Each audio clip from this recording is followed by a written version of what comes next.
In 2018, artificial intelligence is going to be the thing. At least that's what Huawei and Honor tell us. This is the Honor View 10, or also known as the Honor V10 elsewhere in the world. And Honor is describing it as your first AI smartphone, which is an interesting way of looking at this device. It is very similar to the Huawei Mate 10 Pro in that it uses the Kirin 970 processor and the NPU, the Neural Processing Unit, inside, which puts artificial intelligence processing on the device and not in the cloud. It speeds things up, it keeps it secure and private. It's a really interesting piece of technology. What Honor has done has made it a little bit more interesting because they've combined some artificial intelligence cleverness that it used on a phone called the Honor Magic. We saw this a year ago at least, and it used things. A great example of how it works was on the lock screen. If you got a notification, it only showed you the notification if it recognized your face using the front camera, something similar to what we see on the iPhone 10. It's incorporated that into the View 10, and that's a really cool use of AI and also internal technology like the front camera that we see now. Using the NPU, which you actually probably won't see here because we have a blank featureless background, is that it uses scene recognition to make your photos look their best. Again, something we've seen in the Huawei Mate 10 Pro and something that works really well.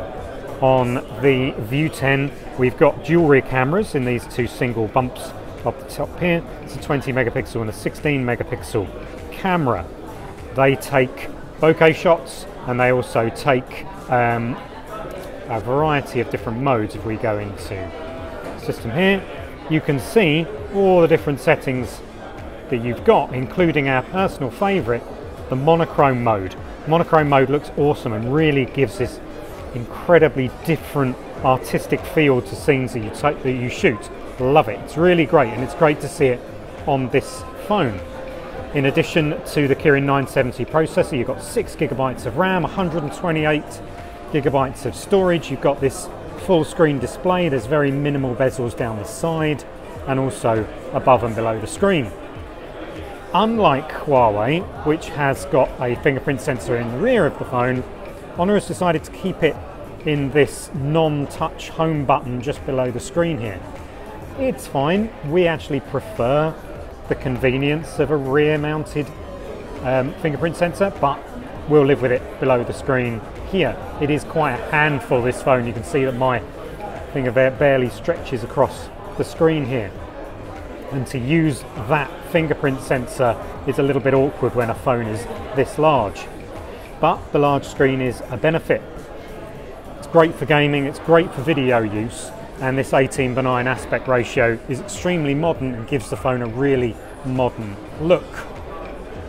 Now, this phone is going to come to the UK and to the US. It's going to be released on January the 8th, and in the UK it's going to cost £450. That's considerably less than its very similar Huawei Mate 10 Pro cousin. Really and honestly, the only differences we're instantly seeing is the lack of Leica branding and Leica tuning to the camera, and also not quite as flashy design. This is a little bit thicker, doesn't have the lovely ultra glossy rear panel. This is a very matte feeling, slightly ordinary feeling back panel here, but it is considerably less. We're waiting on US pricing, but judging by what Honor did with the Honor 7X, which has been announced on the same day, it's likely to be pretty close to the UK price of £450, just converted over into dollars.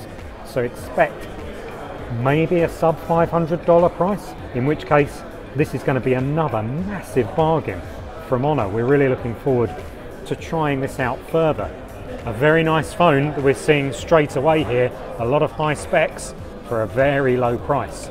We've got a lot more about this phone on Digital Trends, and we're hoping to bring a full review, this really cool new device from Honor, very, very soon.